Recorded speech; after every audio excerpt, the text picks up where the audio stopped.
Morning everybody, it's Friday today, 13th. I didn't actually realise it was Friday the 13th there till I looked. So it's Friday the 13th of August, and we have a sunny day at the minute, but I have a feeling that is not the forecast for the day. Sun seems to be coming and going every time I look out the window and think, oh, it's sunny. Next time I look out, it's not sunny at all. So hopefully the day will not be too bad. Very windy by the look of it. Been a busy week, I'm sure. Been a busy week for everyone. So many things going on at the minute, things beginning to kind of catch up and start up again. Word from the Church of Scotland yesterday is that still face coverings have to be worn. Apparently Jason Leach is insisting that within places of worship face coverings have to be worn for the meantime anyway. He has apparently gone back to speak to people in the Scottish Government to see if they can get anything lifted about that. But at the minute, although the social distancing restrictions seem to have relaxed quite a big deal, the face coverings still is on the list of things we have to do. So hopefully on Sunday it will be a wee bit better in that if you want to be able to sit with someone, a friend or a relative maybe, that you haven't been able to sit with, then you can. We still have plenty of space in the church, and we will still be able to space out because we really want to try to keep a distance between people if we can.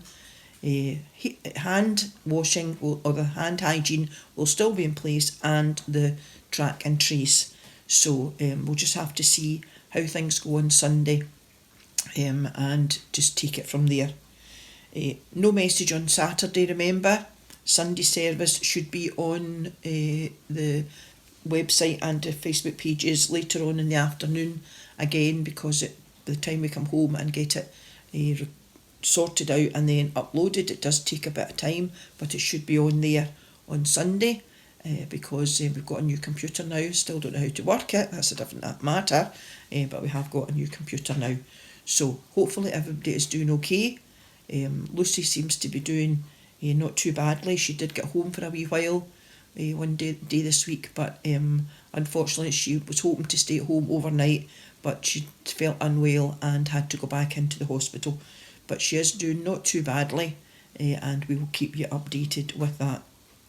So we have been hearing story of Daniel, and yesterday we did hear Belshazzar's banquet with the writing on the wall, and Daniel is now going to explain the writing. So this is entitled Daniel Explains the Writing, and starting at verse 13 of chapter 5. Daniel was brought at once into the king's presence, and the king said to him, "Are you Daniel, that Jewish exile whom my father the king brought here from Judah?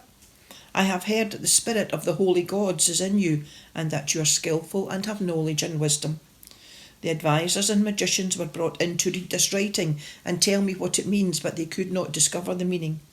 Now I have heard that you can find hidden meanings and explain mysteries. If you can read this writing and tell me what it means, you will be dressed in robes of royal purple, wear a gold chain of honour around your neck, and be third in power in the kingdom." Daniel replied, "Keep your gifts for yourself, or give them to someone else. I will read for your majesty what has been written and tell you what it means. The supreme God made your father Nebuchadnezzar a great king and gave him dignity and majesty. He was so great that people of all nations, races and languages were afraid of him and trembled. If he wanted to kill someone, he did. If he wanted to keep someone alive, he did. He honoured or disgraced anyone he wanted to.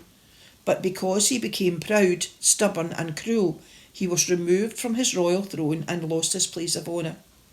He was driven away from human society, and his mind became like that of an animal.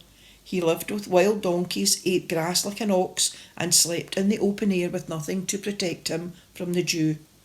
Finally, he admitted that the supreme God controls all human kingdoms and can give them to anyone he chooses. But you, his son, have not humbled yourself, even though you knew all this. You acted against the Lord of heaven and brought in the cups and bowls taken from his temple.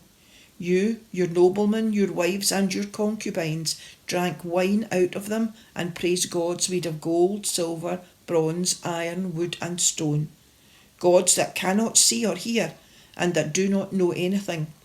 But you did not honour the God who determines whether you live or die, who controls everything you do. That is why God has sent the hand to write these words. This is what was written. Number, weight, divisions. And this is what it means. Number, God has numbered the days of your kingdom and brought it to an end. Weight, you have been weighed on the scales and found to be light. Divisions, your kingdom is divided up and given to the Medes and Persians.